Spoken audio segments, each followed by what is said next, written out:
right now on 5 on your side at 10.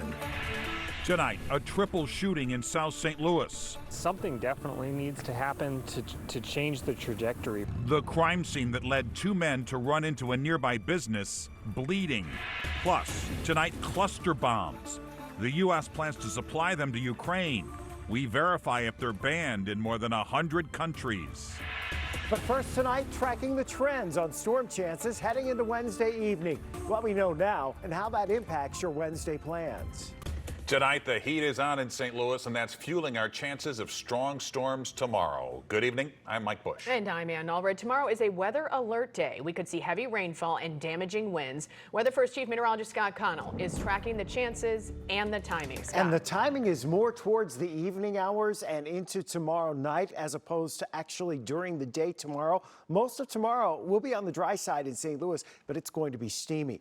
Here's a look at why we have a weather alert day for your Wednesday, and it's mainly for the evening hours and for that scattered severe threat. That severe threat does include gusty winds and potentially even some hail. Any of those storms will diminish, though, before sunrise on Thursday. Where the storms now, where they're developing, just a few of them back into Nebraska, up into South Dakota. That's the area we're monitoring this evening. That will congeal into essentially a pretty large complex and then start to fall apart as it moves into Missouri, northern Missouri, early tomorrow. That means we'll have a partly cloudy sky midday tomorrow. Temperatures going back into the lower 90s. You know the humidity's already back because you can feel it walking outside. So 95 will feel more like 100 tomorrow afternoon, and that heat and humidity plus the boundary from those thunderstorms to our north, that'll drift into the area towards tomorrow evening, and that's when our severe weather threat will increase. So we'll keep you updated on the timing of that and the changes that are coming. We'll break it down in more detail in just a few minutes, Ann. Stay on top of the threat of severe storms. Get the latest Weather First forecast anytime by texting the word weather to 314-425-5355. Tonight, 3 men are in the hospital after an apparent shootout in the St. Louis Hills neighborhood in South City. Neighbors say the gunfire first rang out during a rolling gun battle near Hampton and Gravois, ending several blocks away near Hampton and Eichelberger. Our Robert Townsend followed the breaking news this afternoon. He's live now outside police headquarters downtown. Mike, tonight police are still very tight-lipped about that triple shooting. No doubt, though, people who live in that neighborhood are still talking about all that gun violence. In mid-afternoon, gunfire rattled this typically quiet St. Louis Hills neighborhood in South City. Neighbors tell 5 on your side several men got into a shootout in the parking lot at the CVS pharmacy near the intersection of Hampton and Gravois. They say the gunman then sped down Hampton and apparently kept firing at one another. A few blocks away, a worker at this lawnmower repair shop says several employees called 911 after 2 bleeding men stormed inside their shop. Pretty surprising. We really don't see that out here really ever. This couple lives in nearby Princeton Heights. We're recently come to Missouri like 5 years ago or so, and it just seems like in the time we've gotten here, it's gotten worse. Officers found one man with a gunshot wound to his eye and right shoulder. Another man suffered gunshot wounds to his throat. Police have not said if the 2 wounded men hopped out of this silver Malibu that reportedly had a bullet hole in a window. Investigators also say a 3rd man was shot and later arrived at a hospital in a separate car. Neighbors also say officers found a gun outside a nearby locksmith store. Something definitely needs to happen to change the trajectory. St. Louis Hills is well known for its family-owned restaurants and small businesses. Records show prior to today's shooting, there have been 3 aggravated assaults with a firearm in this neighborhood this year. Last year, there was just 1. Now, for the last 6 hours, we have called and emailed St. Louis police and asked them about suspects, motives, and right now at this hour, we are still waiting to hear from them. Live downtown, I'm Robert Townsend, 5 on your side. 3 people, including a juvenile, are now in custody in connection with the shooting death of a young man in Pagedale. Kenneth Hall and Darnisha Thomas Perry are being held on murder and robbery charges. The 3rd suspect is in juvenile custody. They are accused of robbing and killing 19-year-old Jalen Johnson early Friday morning near the St. Charles Rock Road Metrolink station in Pagedale. Investigators say surveillance video shows the three leaving the train with Johnson shortly before he was killed. Tonight, a push to give seniors in St. Louis County a break on property taxes is on hold. County Council Bill 114 would allow most seniors who receive Social Security benefits to opt out of paying property taxes. The council didn't vote on it earlier today, saying they want more clarification on how to make up for that funding. At tonight's county council meeting, the bill's sponsor, Councilman Mark Carter, says he wants to hear from more stakeholders. Tonight, for the first time in 14 years, there's a new leader at St. Louis Public Schools. She started 2 weeks ago, but Dr. Keisha Scarlett was officially sworn in as superintendent at tonight's school board meeting. She replaces Dr. Kelvin Adams, who retired.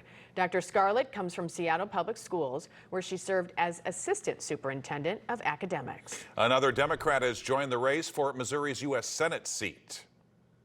I feel I have a duty to my state, my nation, and my God, to mend what has been torn apart. State Senator Carla May launched her campaign in downtown St. Louis today. She will face Wesley Bell and Lucas Kuntz in the Democratic primary. The winner will take on Republican Senator Josh Hawley, who is seeking a second term.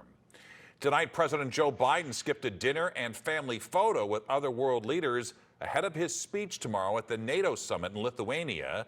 Today, history was made. The alliance welcomed Finland as its newest member and backed Sweden's bid. NATO leaders also agreed to create a path for Ukraine to join, but Ukraine's president calls the failure to set a timeline absurd. Ahead of the trip to Lithuania, President Biden announced that the U.S. will supply Ukraine with cluster bombs to help in its war against Russia. But that move has drawn criticism. Tonight, we verify if cluster bombs are banned in more than 100 countries. Here's Ariane Till. A cluster bomb is a type of explosive that opens in the air, dispersing dozens to hundreds of smaller bombs over a large area. Sometimes many of the smaller bombs fail to explode upon impact, creating a long-lasting hazard similar to a landmine. For decades, human rights activists have urged countries to retire their cluster munitions because of the harm they pose to civilians, even decades after the conflicts are over. After President Joe Biden announced the United States' decision to supply cluster bombs to Ukraine, many people on social media claimed that the weapons are actually banned in more than 100 countries. But is that true? Let's verify. Our sources are the International Committee of the Red Cross, the Convention of Cluster Munitions official website, the United Nations, and Mary Wareham, acting director of the Arms Division at the Human Rights Watch. In 2008, governments around the world negotiated and adopted the Convention on Cluster Munitions Treaty, an international agreement banning the use of cluster bombs. According to the International Committee of the Red Cross, the treaty prohibits the use, production, acquisition, stockpiling, retention, and transfer of cluster munitions. It also requires countries to destroy any stockpiled cluster munitions, clear areas contaminated by cluster munition remnants, and offer assistance to victims of cluster munitions. Mary Wareham with the Human Rights Watch says the vast majority of people harmed by cluster munitions after an attack are civilians. It's children who are killed and maimed most of the time. According to the United Nations, 123 countries have agreed to the Convention on Cluster Munitions Treaty. So we can verify, yes, cluster bombs are banned in more than 100 countries. But the United States, Russia, and Ukraine are not among those countries. With your Verify, I'm Ariane Till. What can we verify for you? Please send an email. The email address is verify@kstk.com. The EPA just wrapped up a public meeting in Jefferson County to talk about plans to clean up lead-contaminated wells. The entire county is part of a Superfund site due to the high number of historic lead mines. New tonight, Laura Barczewski has details on the harm and solutions. Laura? And tonight, the EPA focused on personal wells at homes in Jefferson County. The plan is to do more testing of those wells at people's homes for lead so they can provide a filtration system for free. Hundreds of years ago, Jefferson County miners weren't setting up towns in a rush for gold. The city of Old Mines in adjacent Washington County just had their 300th anniversary, and that town was founded because of the lead mining. What you don't see in between beautiful trees and rivers are the remnants of more than 160 closed lead mines that are now hurting the people who live there. The unfortunate truth is that the lead is still in the soil, it's still in the sediment, it's still in the groundwater. and it's not going anywhere. So we are literally trying to remove it wherever we find it. The Environmental Protection Agency has been working in Jefferson County for 15 years. The entire county is a Superfund site, along with Washington, Madison, and St. Francis counties, removing soil and cleaning up what they can. We wish we could clean up the groundwater, but right now what we're instead doing is making sure people have safe drinking water. Most of the people affected now have personal wells in rural areas in the southwestern part of the county. The temporary solution from the EPA was bottled water, but they want to put in a permanent solution. The filtration unit itself is about 12 inches long by about 4 inches wide. It's very small. It fits easily under a person's kitchen sink. We can also install them in bathrooms throughout the house if it's needed for young children. They not only want to test the soil and water at people's homes, they also want to test their blood, as lead poisoning can be very harmful for children. They even offered free testing at the informational meeting. The thing with lead poisoning, you don't know your child has it. So they could be ingesting it, and the only way to know is to get their lead level checked. Over time, it causes learning disabilities, behavioral issues, and neurological damages. And there have been levels, not with Jefferson County, of levels so high they could have to be hospitalized. The EPA says they want Jefferson County residents to review their plan and provide feedback, but also for people with wells to allow them to come test so they can give them bottled water until they can hopefully install filtration systems at the affected homes once this plan is finalized. So we'll have more information about how you can reach out to them at kstk.com. A stolen car leads police on a chase in Alabama. Tonight, the armed suspect in custody, and he's only 8 years old. Prime Day is prime time for scammers. Tonight, spotting the deals and reviews too good to be true. Safety in numbers. Trust when many people are saying something. Why even bad reviews can't be trusted. The storms are bubbling up well to our north and west tonight. How these storms impact what happens in our area later tomorrow. That in less than 10 minutes. Tonight, an 8-year-old boy in Alabama is under arrest. Police say he stole a car and then led officers on a chase. It started with a robbery call this morning when officers tried to pull over that stolen car. The driver didn't stop. The chase lasted several blocks before the stolen car crashed into another car. No one was hurt. Police say that 8-year-old boy was also armed with a gun. Scary moments this morning along the Las Vegas Strip. Tonight, a man is behind bars accused of taking a woman hostage at Caesar's Palace. The man was seen throwing furniture out of a broken window from several stories up. The woman is now safe. No one else was hurt. Bank of America customers could be in for a payday. The country's second largest bank is accused of double dipping. Tonight, the major U.S. financial institution is ordered to pay more than $100 million to consumers. Another $150 million will go to pay penalties and fines. The Consumer Financial Protection Bureau says Bank of America double charged on fees, withheld credit card rewards, and opened fake accounts for years. The bank will contact affected customers directly for refunds. The deep discounts continue tonight on Amazon as Prime Day deals will continue for the next 25 hours. It's a rabbit hole. You just go down and down and down. And one thing to watch out for while shopping for bargains is those fake reviews. It's believed as many as 40% online reviews are fake. The Federal Trade Commission says to watch out for a sudden burst of entries on a particular item. And remember, negative reviews can also be fake. So how do you spot legit ones? Take a look at the negative reviews or even the 3-star, the mid-level reviews, and try to see what the problems are with the product. The price may be really good, but if it breaks within 1 week, then you're not going to be really satisfied with that. Amazon says it uses AI technology to weed out bogus reviews. More than 200 million were blocked last year alone. The FTC is also proposing a rule change to stop marketers from paying for positive reviews or face penalties. Tonight, the Better Business Bureau is warning Amazon shoppers to look out for phishing messages, fraudulent websites, and fake social media ads. First, beware of imposters. According to the BBB, Amazon is the most impersonated company online. Also, go straight to Amazon's site. Do not click on any links in your email. They could have malicious attachments. It's suggested you shop with a credit card because it's easier to dispute any charges. And lastly, look out for post-Prime Day phishing scams, asking you to redeem reward points you supposedly accrued while shopping. College students will head back to school next month, and being away from home means having to balance a monthly budget while balancing life on campus. Tonight, Consumer Reports has compiled a list of year-round student discounts to help ease their financial burden.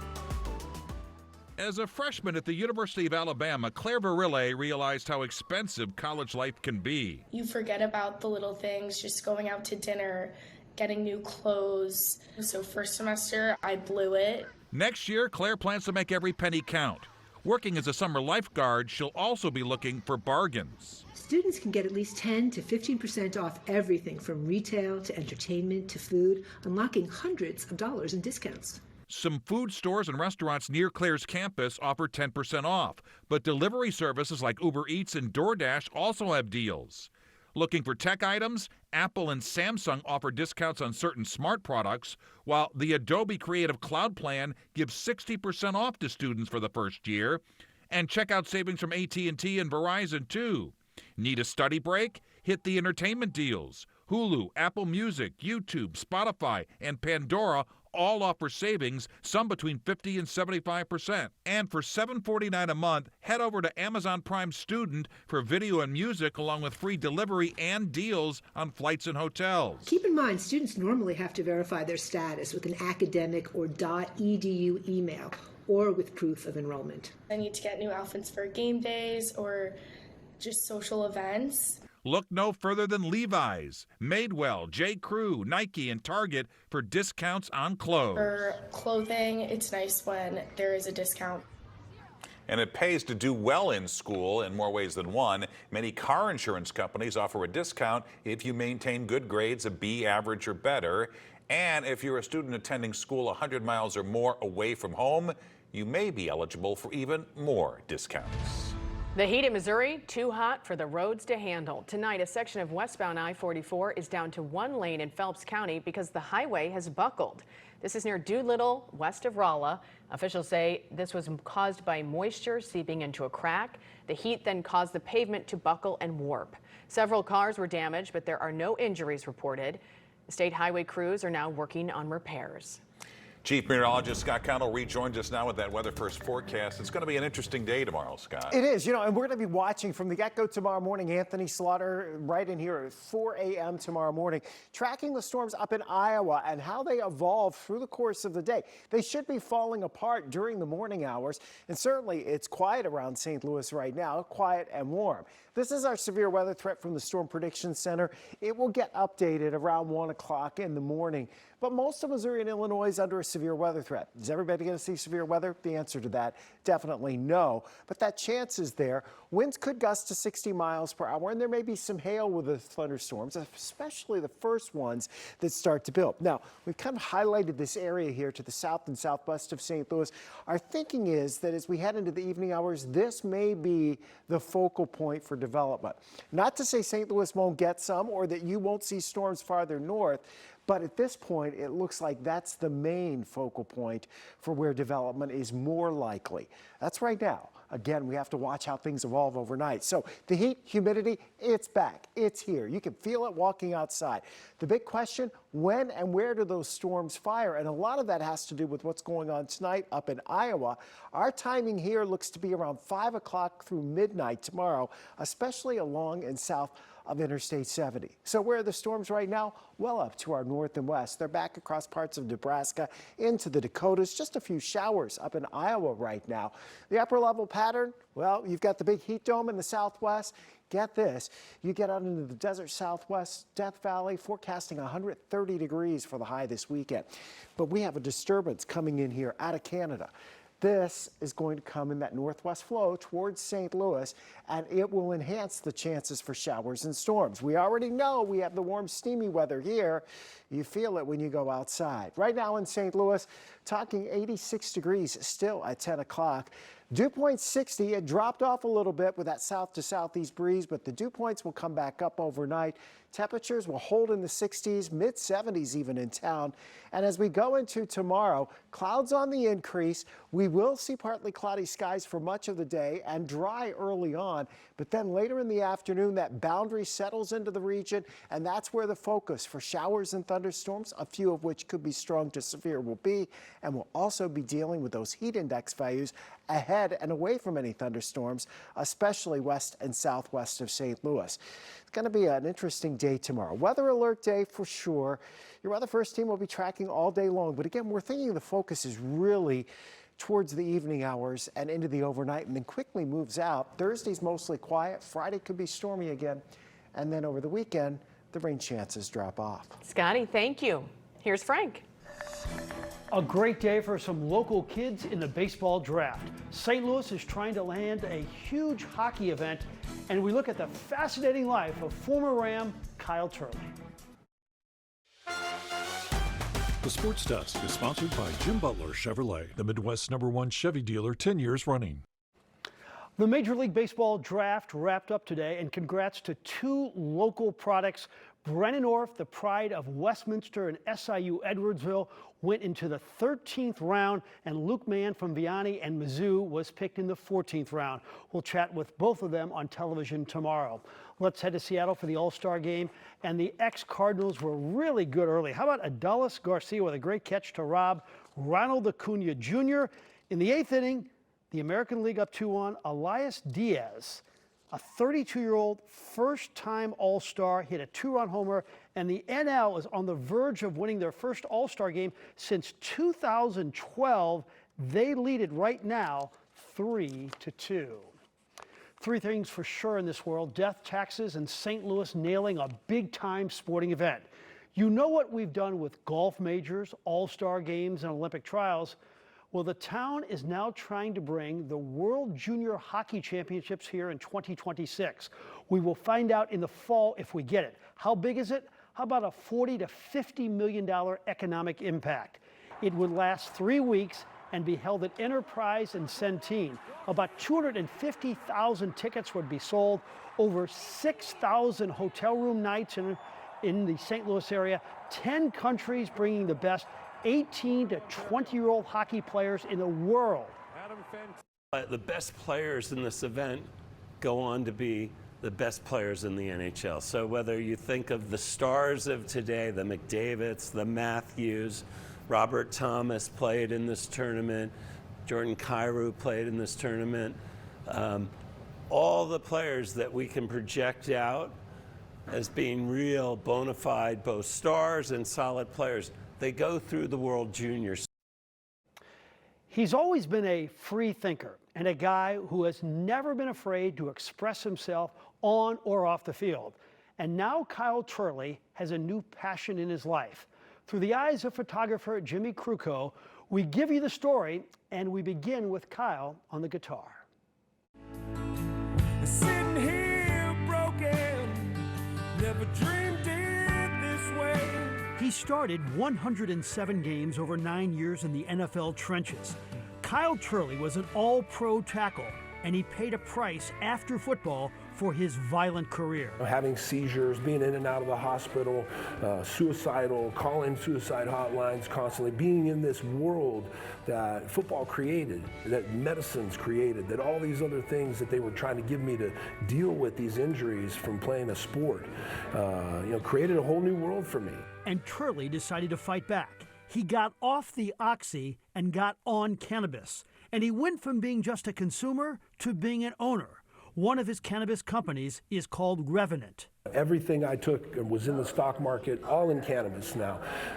There's not one dime that I have in anything but cannabis as far as investment is concerned, because I understand where the industry is going, because I understand what it did for me in my life. I'm here today because of this plan. We first got to know Kyle when he played with the Rams 20 years ago. We interviewed him again in Nashville after his retirement.